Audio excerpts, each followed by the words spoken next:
दोस्तों, आप देख रहे होंगे मेरे चेहरे पर सूर्य का प्रकाश पड़ रहा है, लेकिन मज़े की बात ये है कि जो कुछ मैं बोल रहा हूँ और जो कुछ आप सुन रहे हैं वह सब भी सूर्य के प्रकाश का कमाल है।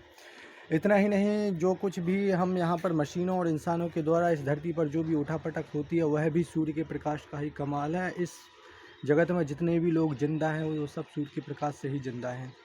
सूर्य के प्रकाश पर मैं आज इतनी बात क्यों कर रहा हूँ, उसका कारण ये है कि सूर्य का प्रकाश एक ऐसा खजाना है जो हमको मुफ्त में मिलता है, लेकिन हम उसका कोई उपयोग ठीक तरीके से कर नहीं पाते हैं। और जब हम उसका उपयोग ठीक तरीके से नहीं करते हैं उस खजाने का उपयोग, तो उसका हमें बहुत ख़तरनाक नुकसान झेलने पड़ते हैं। मैं बात करने वाला हूँ आपसे एक समस्या के ऊपर जो आजकल बहुत सुनने में आती है, और वो है प्रदूषण। प्रदूषण के बहुत सारे नुकसान हमको आजकल देखने को मिल रहे हैं लोगों के शरीर पर। लोगों के बाल झड़ने लगते हैं, लोगों की त्वचा रोग हो रहे हैं, श्वसन संबंधी रोग लोगों में बढ़ते जा रहे हैं।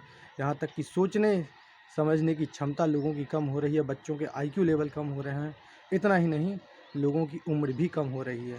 वर्ल्ड हेल्थ ऑर्गेनाइजेशन की रिपोर्ट को अगर माने तो उसके हिसाब से अगर दिल्ली में कोई व्यक्ति रहने लग जाए तो उसकी उम्र बिना कुछ करे लगभग 17 साल कम हो जाती है।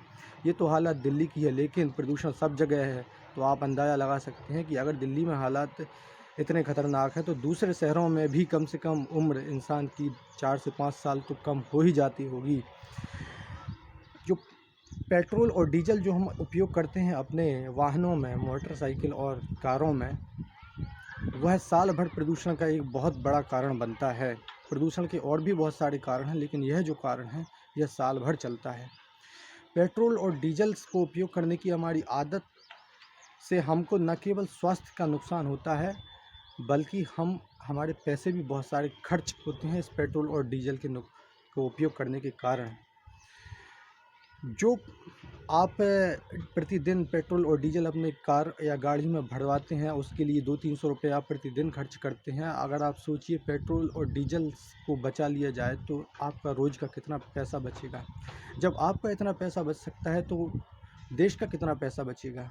पेट्रोल और डीजल हमारे देश में बनता नहीं है, हम मिडिल ईस्ट के देशों से आयात करते हैं, वहाँ से मंगाते हैं। अगर पेट्रोल और डीजल बंद हो जाए तो कितने फ़ायदे हो सकते हैं उसके, आप इसका अंदाज़ा नहीं लगा सकते। जो बचत होगी वो लाखों करोड़ों में जाएगी।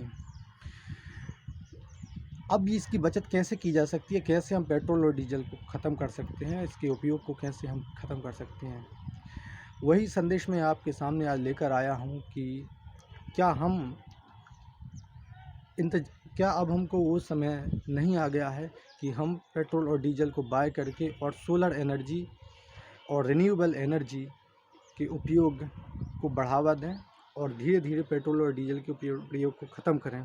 आपको ये बात असंभव लग रही होगी कि पेट्रोल और डीजल का उपयोग कैसे ख़त्म हो सकता है, लेकिन एक समय पर चाँद पर जाना भी असंभव ही लगता था लोगों को, लेकिन यहाँ चाँद तो छोड़िए, लोग मंगल तक पहुँच गए हैं।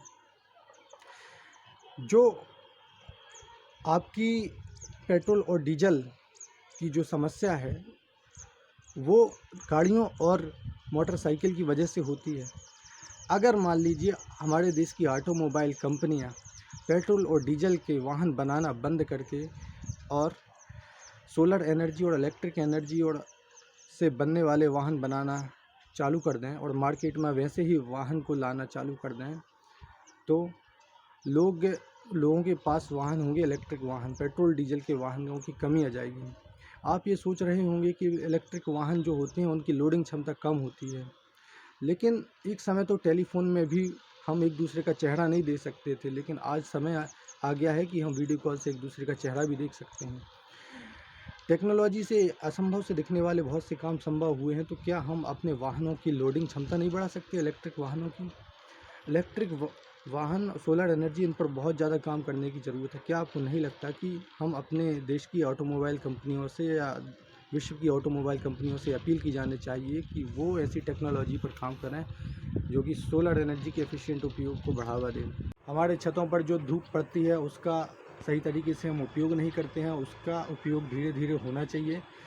और क्या आपको नहीं लगता कि अब चुनावी मुद्दे जो होते हैं, बिजली, पानी, सड़क पे, ये सब जो रहे हैं आज तक, अब शुद्ध हवा का मुद्दा चुनावी होना चाहिए और सोलर एनर्जी के एफिशिएंट उपयोग को भी चुनावी मुद्दे में शामिल करना चाहिए। दुनिया का सबसे बड़ा नवीकरणीय विस्तार कार्यक्रम शुरू किया है।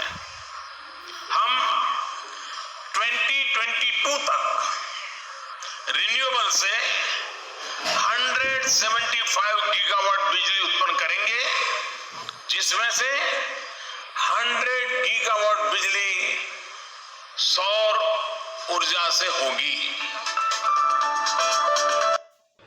प्रधानमंत्री जी से निवेदन करना चाहता हूं कि ये जो उन्होंने काम किया है 175 गीगावाट की रिन्यूएबल एनर्जी पैदा करने का, जो कि पूरे देश की एनटीपीसी के जितने प्लांट की कैपेसिटी है उससे डबल का होगा, वो बधाई के पात्र हैं। लेकिन मैं उससे एक और निवेदन करना चाहता हूं कि वे ऑटोमोबाइल इंडस्ट्री को कुछ ऐसा संदेश दें जिससे कि वो पेट्रोल और डीजल के वाहनों का प्रोडक्शन कम करके कुछ ऐसे वाहन तैयार करें जिनकी लोडिंग क्षमता भी अच्छी हो और जो रिन्यूएबल एनर्जी से चलते हों और कम से कम प्रदूषण को फैलाते हों। धन्यवाद। अगर आपको ये वीडियो अच्छा लगा हो तो शेयर कीजिए और चैनल को सब्सक्राइब कीजिए।